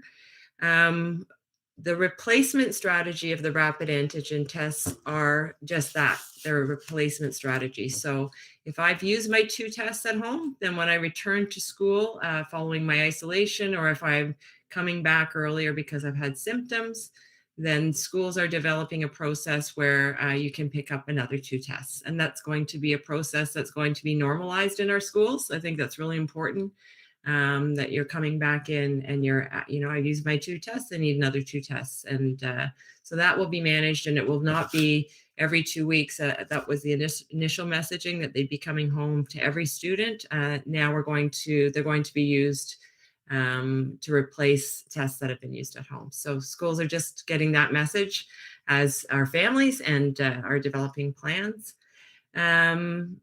The other thing is the school screening tool. I know there's so much confusion with, do I stay home? Do I come to school? What happens to my household members?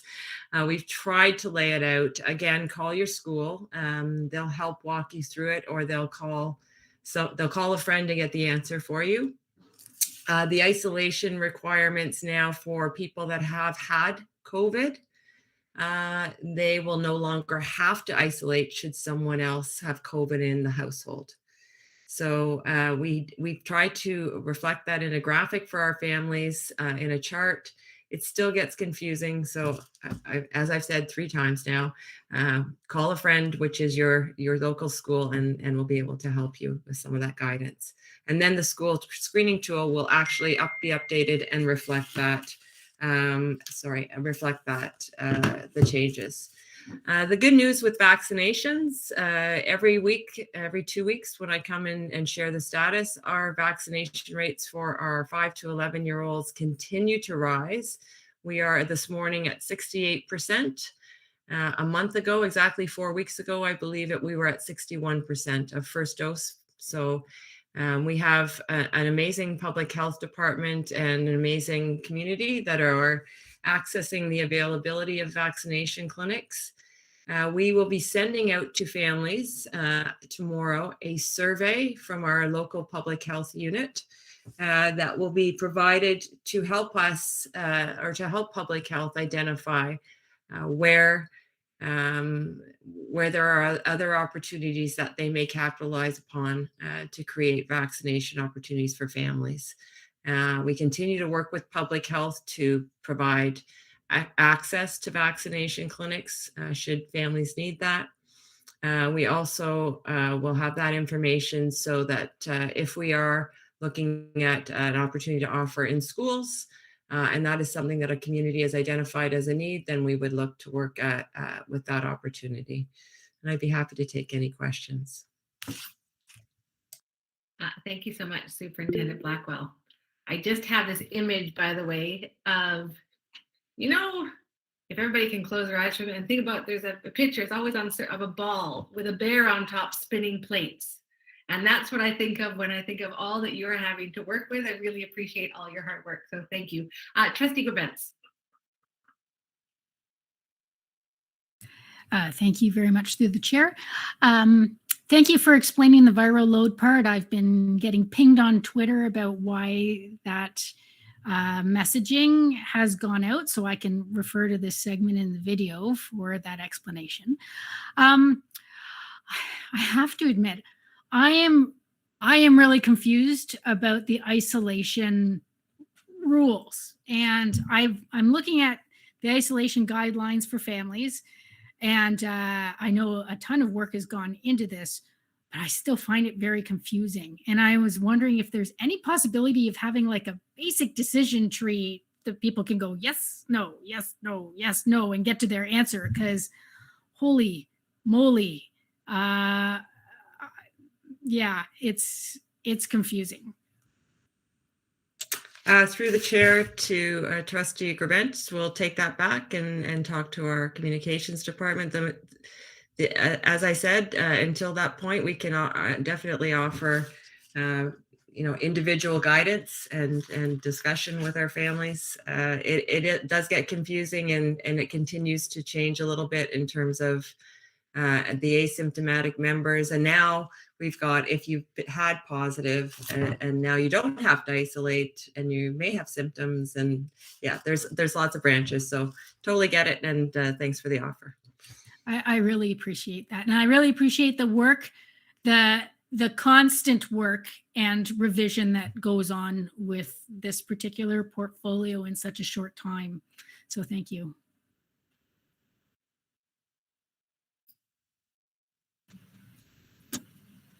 Any other questions? If there, I have one quick little one, just a little one.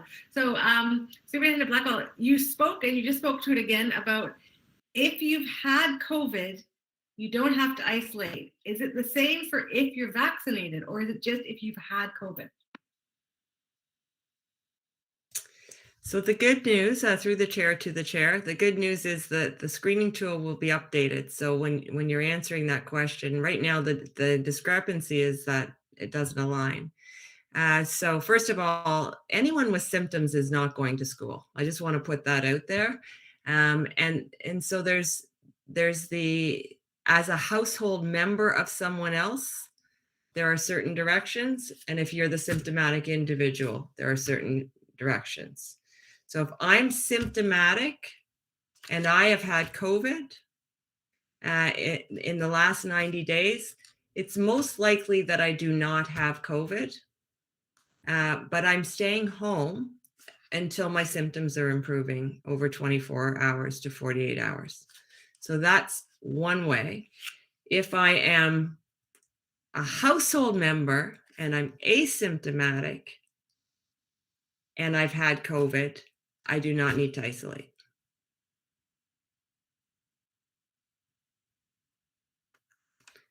So Okay. there's different, it is, and maybe the decision tree and the video of me on a ball with the bear. plates, it'll work. Yeah, we'll put that all together. Awesome. Again, Superintendent Blackwell, thank you so much for all the work that you and the team and the collaboration with public health. It's just been, it's really been that stabilizing, I'll say the stabilizing force in navigating some of these difficult waters. I do know that from the superb guidance we're getting from you, I know I have been able to rest a lot easier, and I know many other trustees at the table feel the same, especially in supporting members of the community. So thank you so much. Superintendent Ennis, Director Ennis, EDC bylaw update is your next one. Thank you so much, Chair Shuttleworth. I'm going to ask General Manager Thibault if you could just give us a quick update on this. Thank you, Director Ennis, and through you, Chair Shuttleworth. So very quickly, this year we are not planning on doing a EDC bylaw amendments. So reviewing the land values and looking to increase the charge. At this point in time, we're maxed out in terms of the amount we can increase the rate anyways. So we don't see any benefit in pursuing this process.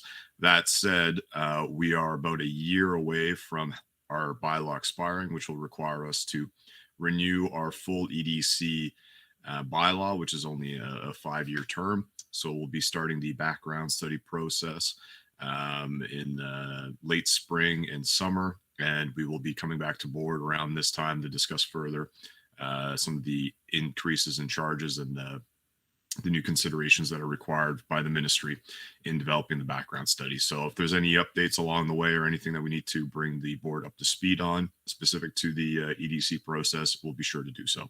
Happy to take any questions. Thank you so much. Does anybody have any questions regarding the EDC bylaws? Great, thank you so much. And last but not least, but certainly one I'm really excited to hear about, the Director's Speaker Series. Director Ennis. Thank you so much, Chair Shuttleworth. As you know, as a board, we have committed ourselves to human rights equity, and we have a human rights equity in action and accountability plan, the way forward. And this is just an opportunity for us to highlight and illuminate our commitment to eliminating discrimination, to creating safe and inclusive environments for all our students. So this particular series will speak to community and to staff and to students, anyone who wants to be a part of this. This will be a very public event. We're kicking this series off next Monday with anti-Semitism. And so this is a topic that is at the forefront of many minds in Canada right now, as we have seen through so many different demonstrations that happen. Oftentimes people show up with Nazi flags and swastikas and very disturbing images. And so this is a topic that is that we're going to tackle. And I've got some great panelists that have decided to join us to share their expertise on this. And there are a number of other planned events that are going to be a part of this series, such as Islamophobia, Indigenous perspective, Black excellence, decolonizing education, and perspectives on Islam, and other topics will be covered as well. I know some people are asking, what about, and asking what about other topics. We have a very short window between now and the end of the year to cover as many topics as possible, but this is hopefully something that we're going to continue and to highlight many and various different topics to bring an awareness to these things. And hopefully we can create a better world and a better space for our students to live in. So that's really the goal. I hope that we're going to get great support. And I know that our human rights advisor, Dr. Amoa, has been working with me hand in hand to make sure that we get our speakers. And I want to thank her for all the work that she's doing behind the scenes. I want to thank our equity department for all of their work as well. So this is as many hands as possible that we need.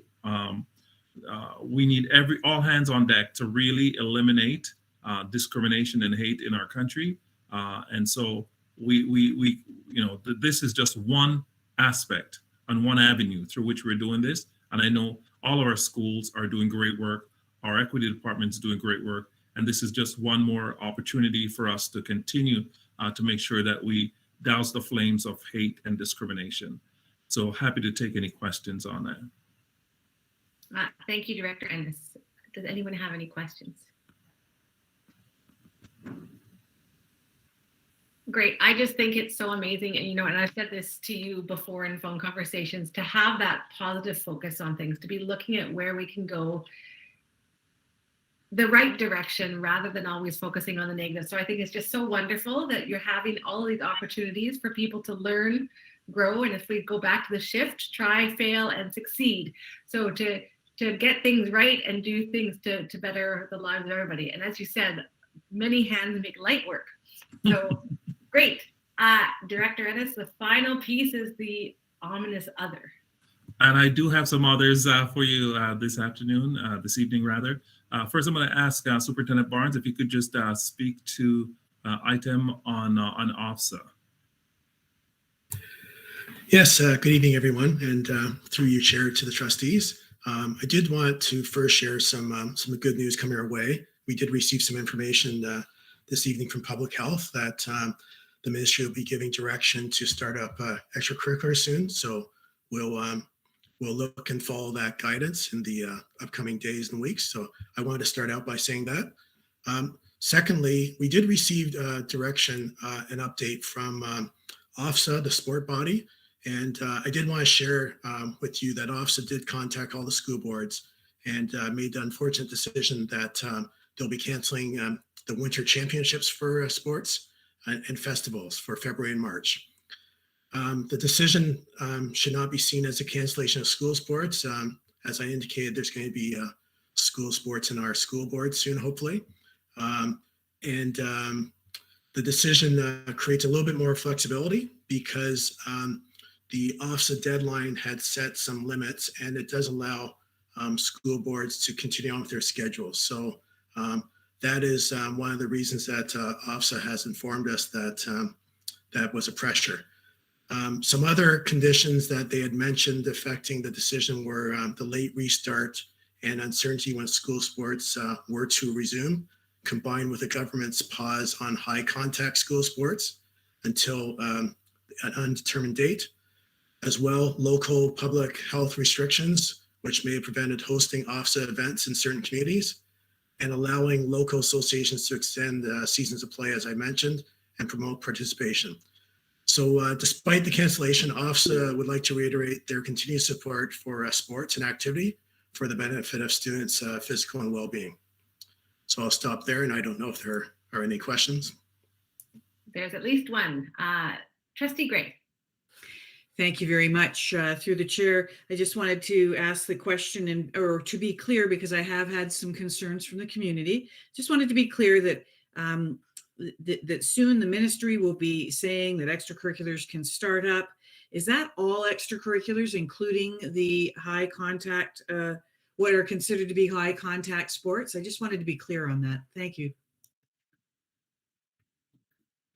Yes, through your chair to Trustee Gray. I guess we'll get more details tomorrow, but the direction we've been given from Public Health is that we'll be following their direction to start up extracurriculars. So we've been told extracurriculars so far. I don't know if anything else you'd like to add, Director Ennis? Just to say that, Trustee Gray, as you know, in Halton District School Board, we were committed to extracurricular and co-curricular activities. And we continue to be supportive of it, of course, working in conjunction with our public health and the ministry.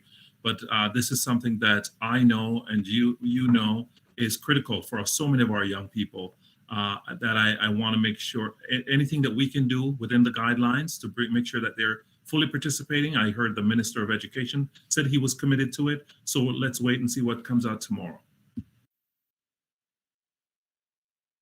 Follow up, please.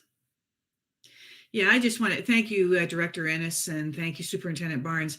I just wanted to say that there has been some of the communication from the public to me has been that there's confusion in the community, and that some of the sports that have opened up so quickly in the community where students are able to participate in basketball leagues and ice hockey leagues, and there was a holding pattern though in the school. So I'm very, very excited to hear this news tonight. I totally agree with Director Ennis on the importance of extracurricular activities for our students. And I look forward to those announcements tomorrow to be able to share it with the community so that we can get onward and get our kids active again. Thank you.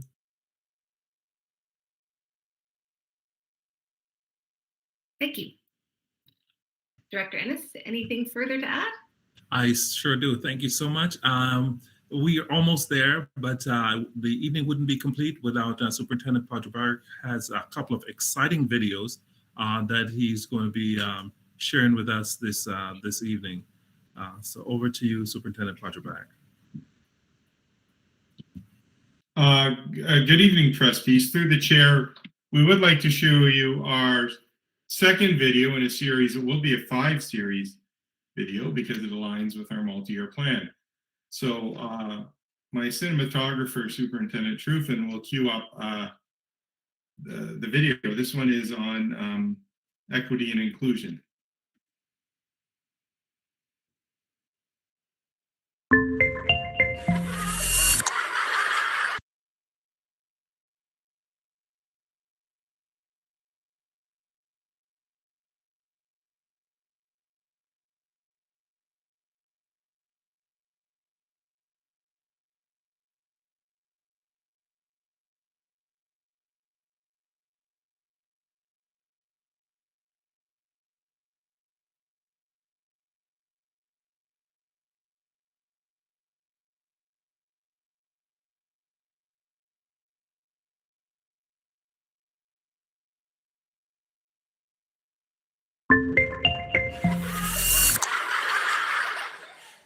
Welcome to our in-depth video series examining the Halton District School Board's 2020 to 2024 multi-year plan. Throughout this series, we will be highlighting all 5 areas of focus in our strategic plan. Each area is interconnected and built on the foundation of adaptability, relationships, innovation, communication, accountability, and engagement to support students, staff, and our community as we learn, grow, and inspire together. The equity and inclusion area of focus in our 2020-2024 multi-year strategic plan champions supportive and inclusive practices to ensure equitable access to positive opportunities and outcomes for every student. The work of human rights, equity, and inclusion lives as a distinct area of commitment for the Halton District School Board. Equally as important is how it also lives in all other areas of the multi-year plan. We know that student learning and achievement relies on equitable access to programs and opportunities. We also acknowledge students cannot truly be well or experience a strong sense of belonging and positive mental health if we don't address discrimination and systemic barriers. The Halton District School Board takes action for equity and inclusive practices in many ways. Elementary and secondary educators are supported in the implementation of culturally responsive and relevant instruction in anti-oppressive practices. Professional learning opportunities help educators take a critical look at their programs to ensure all students see themselves reflected in their learning, that all identities are affirmed, and that high academic expectations are held for all. Human rights and equity leaders at each school engage in additional learning to inform and set direction and implement action for change. The HDSB Welcome Center provides newcomer students with a conduit to their new school communities so they can continue to thrive and realize their full potential. School groups and clubs such as GSAs, Black Student Excellence, and social justice groups are formed to provide leadership, voice, and community. We know from our students and families that there's still much to do. One of the goals in the multi-year plan is to identify and eliminate racism and discriminatory barriers in the board. We invite you to ask your schools about these efforts. Implementation of the discriminatory and harmful language protocol is well underway in each school as we address and take seriously the impact of words on student, staff, and on school climate. A critical aspect of our work is to acknowledge and respond to the disproportionate representation of student identities in all areas of achievement. Student voice is utilized to inform our work. The student census data further highlights the work needed to address disproportionality. In alignment with the Ministry of Education's direction to remove academic and applied courses in grade 9, we're working together to implement de-streaming in our secondary schools. However, we know that streaming can begin in the earliest years of school, and therefore committed to learning how to work from a strength-based and anti-biased framework across all grades and subject areas.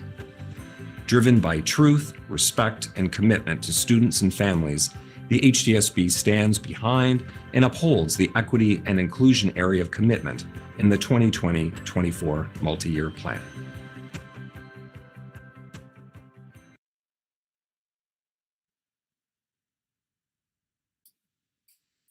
Thank you. I want to thank Superintendent Etoff and his team for helping us put that together.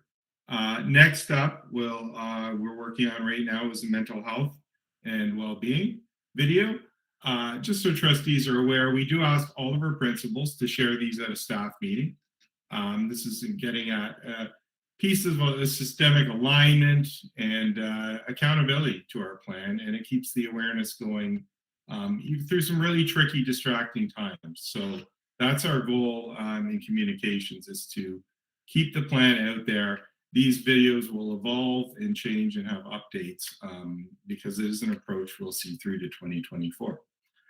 Now, finally, the Winter Games kick off formally February 4th, and we have, many of you might have seen, we just put this out today. This is just a video celebrating the excellence of some HDSB graduates that will be participating in the upcoming Winter Games.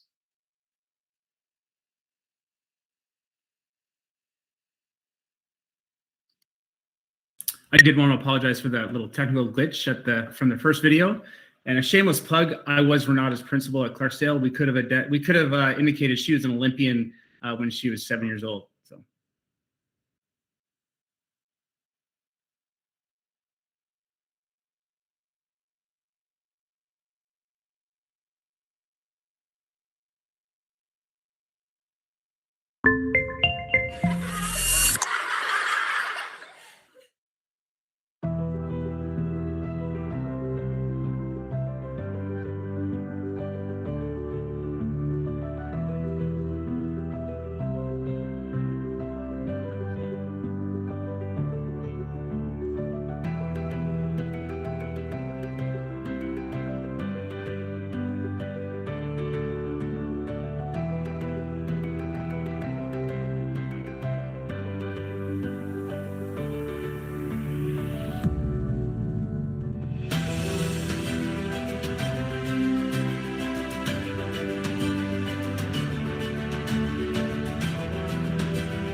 Now, if that doesn't fire you up, go Canada makes me proud. I don't even live in Halton, and I'm proud to be associated with it. So I just think that's a great moment and something to celebrate. So thank you all, and back to Director Ennis. Thank you so much, Superintendent Padrabarek. That was fantastic. I know everybody's Halton proud seeing all those athletes that are going to be representing us at the Olympic Games. That concludes my report, Chair Shuttleworth. I see there might be a question or comment. There might be. I think Trustee Garrett has a question for you. Actually, I don't have a question. I have a comment, and if my colleagues would indulge me, I just want to say, congrats to our athletes. Evan McCackern is a close family member, and I coached him. So there you go. But one thing that is really important to remember with the athletes, you start watching them tomorrow, and I will be watching at the TV at 6 a.m. or before, because the freestyle mogul athletes start running tomorrow morning. Their parents aren't there. Sorry. And that's very, very difficult for them. So if you can cheer on their family, that would be good too. Thank you, Trustee Garrett.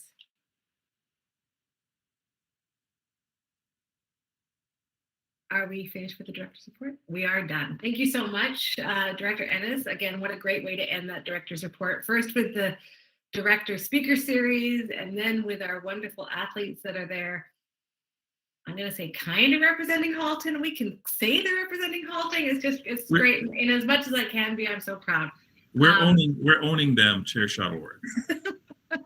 It's awful. I almost feel guilty saying I'm proud, because I don't know. I always feel that guilt because I didn't do anything, but I still am proud as I can be. So yes, and Trustee Grabetz is the same. Give him big thumbs up. So great. Thank you so much. And thank you, Director Ennis, for that great report. And again, Trustee Garrett, thank you so much for those comments, because I do think it is so important not only to think of the athletes, but their families as well, who are unable to go. And that's a very hard pill to swallow. So thank you so much for sort of drawing that to our attention. All right, we're now up to communications from the chair. There are 6 items that we've received from other school boards.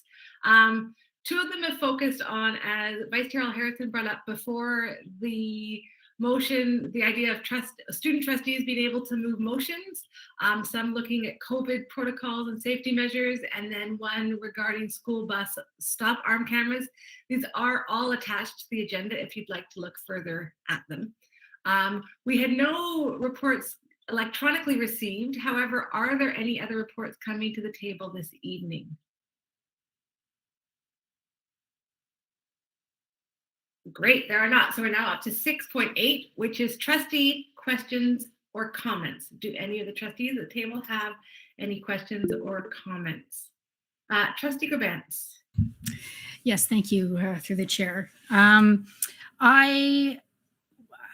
We deferred a motion that I brought to the table last board meeting to this board meeting, but in that time I have been monitoring the rise in the 5 to 11-year-old vaccinations, and it has risen from 62% to 68%.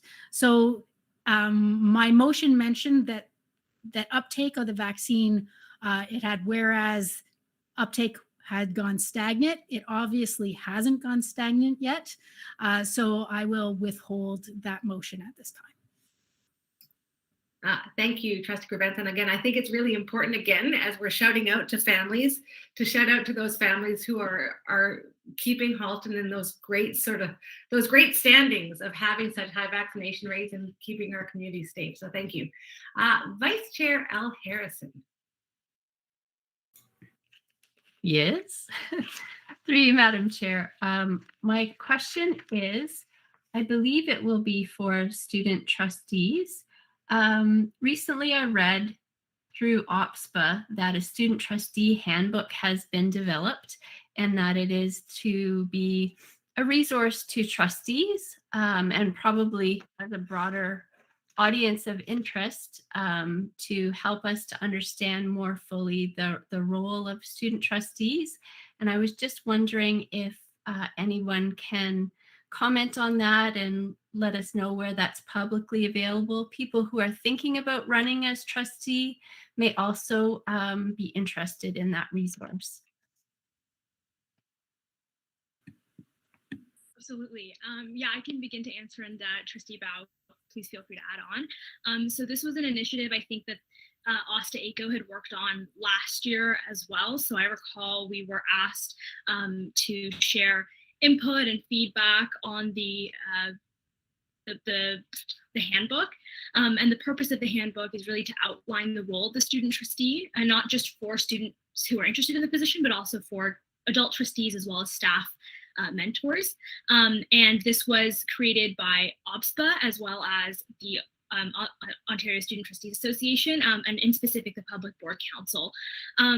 So yeah, it's really just, the focus is mostly on being really an informational and resourceful tool for the general public as well as student trustees themselves. Yeah, just echoing what Trustee Willinkar said, the main purpose is just ensuring that student voice is heard and through the student trustees. And in order to hear the students, the policies and support from student trustees must be really strong. So the document really focuses on informing staff about the practices of student trustees and how to improve them. Yes, thank you. And I'm actually part of that liaison committee between OSTA ACO and OBSPA in looking at that the book. And we are so lucky. There's one trustee who's on the committee who was a student trustee and is now a trustee. So she has that great insider lens from both sides, which is really wonderful. And I've seen a couple of the drafts that have gone forward, and they're great pieces of information to create that consistent approach across different boards as to how, you know, student trustees are valued equally like other trustees as well. So it's been a great piece of information to be involved with. Trustee Vigilankara. Sorry, I also forgot to answer part of the question. I echo what Trustee Shuttleworth and Trustee Bao said. You can find this document on the OBSPA website as well as, I believe, the OSTA ACO website. So it's published, it's accessible to students, the public, anyone who's interested in viewing it. And we can link it to our Student Senate website and share it with candidates as well, because it's a really useful resource and tool now for them to look at. Great, thank you so much. Vice Chair Harrison, do you have another question? I do. My apologies. That's okay. Through Madam Chair, it's just to go back to something that Trustee Gray raised earlier in the meeting, and to see whether the director intends to bring additional information to the board when it's known regarding the TVO and the launch of the new online opportunities provincially. I know when the province consulted on this a while ago, there was some rather large concerns raised around, keeping public education public, and also, the ability of boards to contextualize learning for their local students, in addition to the robust and online learning opportunities that already exist in many local boards, such as the Halton District School Board. So the fact that the ministry is bringing this forward now is concerning to me, and I'd like to understand, I guess, potential kind of impacts. They note school boards as partners. I'd like to know how we're going to participate in such a partnership. So any information in that regard would be much appreciated. Through the chair, thank you so much, Vice Chair L. Harrison. I'm going to ask Associate Director Bogue if he would give some information on this. Thanks, Director Ennis. Through the chair to trustees, we are just digging into this right now. I think our trustees know we have a very robust online learning program within our board, primarily grade 11 and 12 courses, so we need to look at grade 9 and 10 a little bit. TVO traditionally we've not used a lot of their courses, but the quality has improved significantly, so that might be an option. But we're really just digging into this to look at what the implications are. We'd certainly be happy to bring back further information for trustees and talk a little bit more about our strategy once we've had an opportunity to dig into this a little bit further.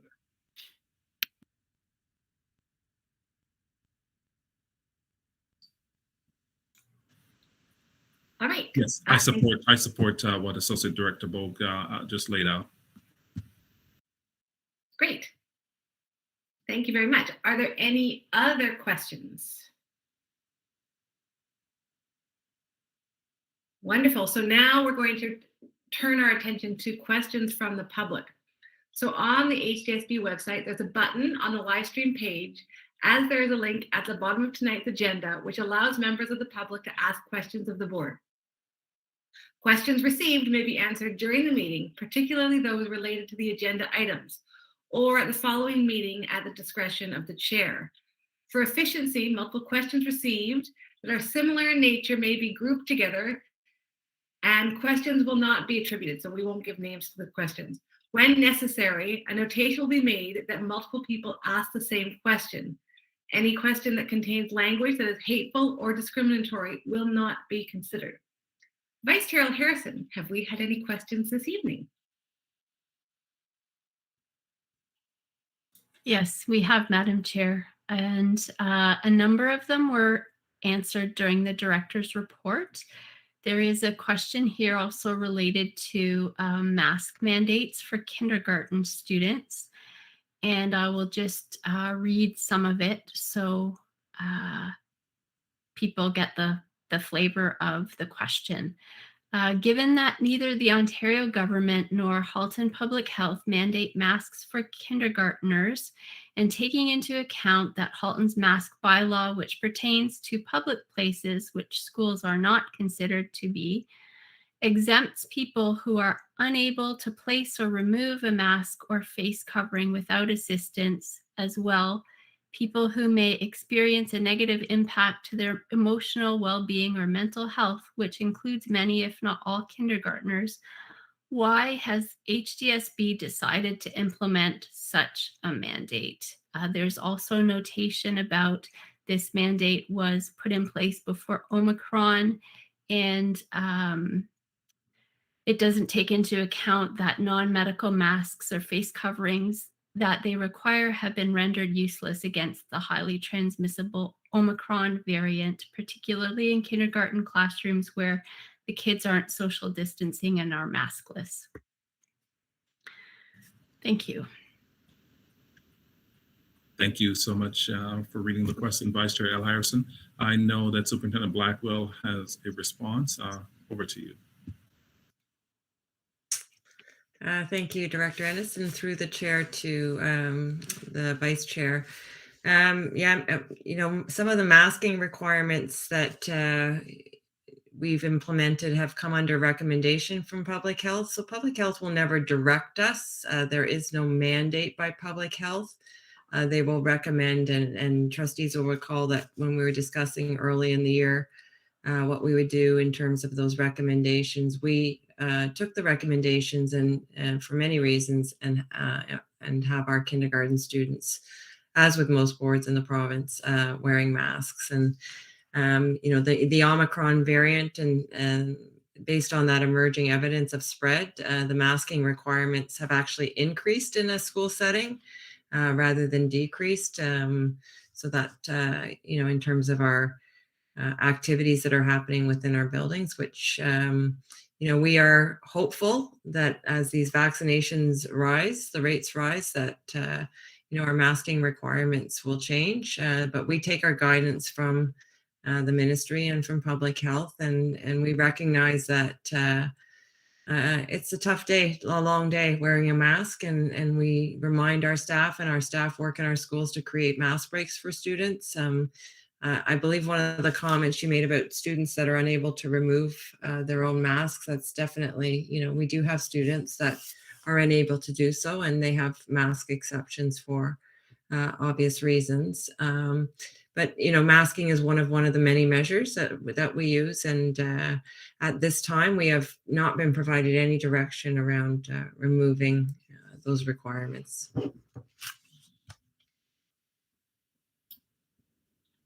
Great. Thank you for your answer.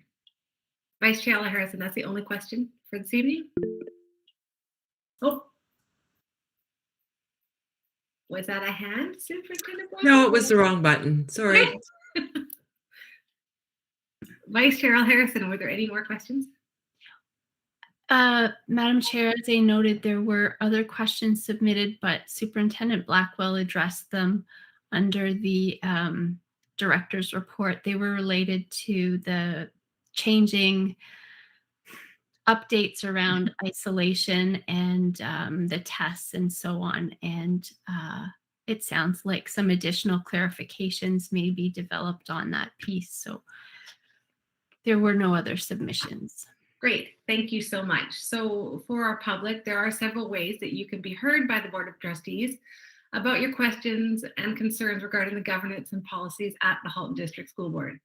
There's this question and answer portion of the meeting. You can also delegate to the board, but optimally the best way for you to get your voice heard is to reach out directly to your local trustee. Trustee contact details are available on the HDSB website. So we're now up to 7.0, our adjournment. And as we end this evening, I'm going to come back to the traits that I spoke to at the beginning that's associated with the Year of the Tiger in our Lunar New Year.